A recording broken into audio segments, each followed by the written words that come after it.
He was no longer free. His default condition was to be plugged into the grid, subject to constant distraction, to letting himself be taken away from what he was doing without notice.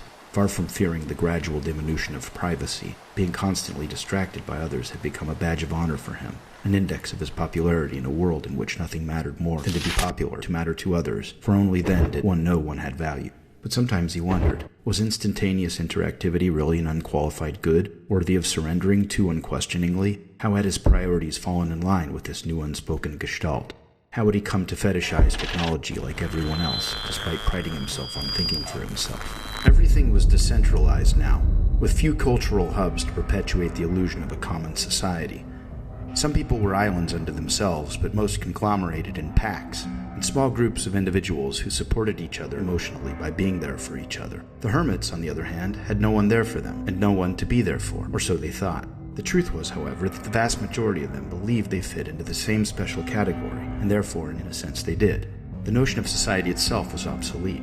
Consumers subsidized producers who lived in a different world from them but depended on them for their survival. Celebrities hid out in mansions, portrayed themselves self-effacingly on late-night talk shows to pretend to be like everyone else. People gathered into more and more groups, all of which functioned like many societies invested with the sympathies of their respective members. Some, however, opted out of this new paradigm, preferred to sit out the technological revolution, or at least the aspects of it they didn't believe were more advantageous than detrimental to the sustainability of human evolution.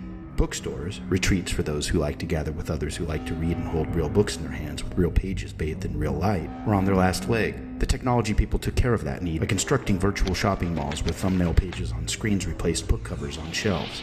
The youths weren't old enough to think of themselves as having missed out on what they had never experienced. Notions like culture and history made no more sense in a world where it was no longer necessary to wait for things to be printed on paper to be learned about. The old world was dying and its moribund citizens were not being asked to join the new one. The trappings of society were still functional, but merely symbols of what used to be called the real world. In the days of books and journals, there had been a sense that the print people inhabited a different world than the screen people. Now the print world was electrified, digitized, colonized in cyberspace, a segment of, rather than an alternative to, the status quo.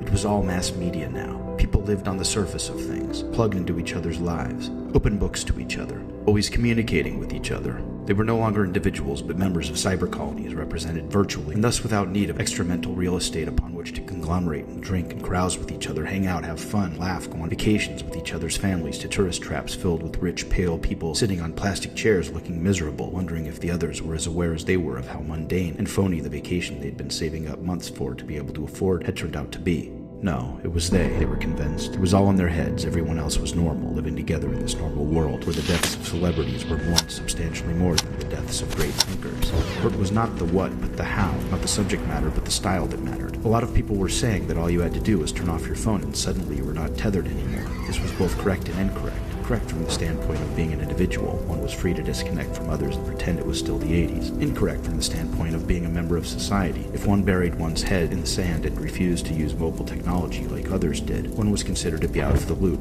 The fact was that it used to be possible to be in the loop without having to constantly be connected to the stream of what one's, quote, friends, unquote, were doing, to the, quote, news, unquote, of their lives, of the lives of those in the virtual, quote, circle one belonged to. This was no longer possible, however, because in addition to the networking age, it was also the fear of missing out age.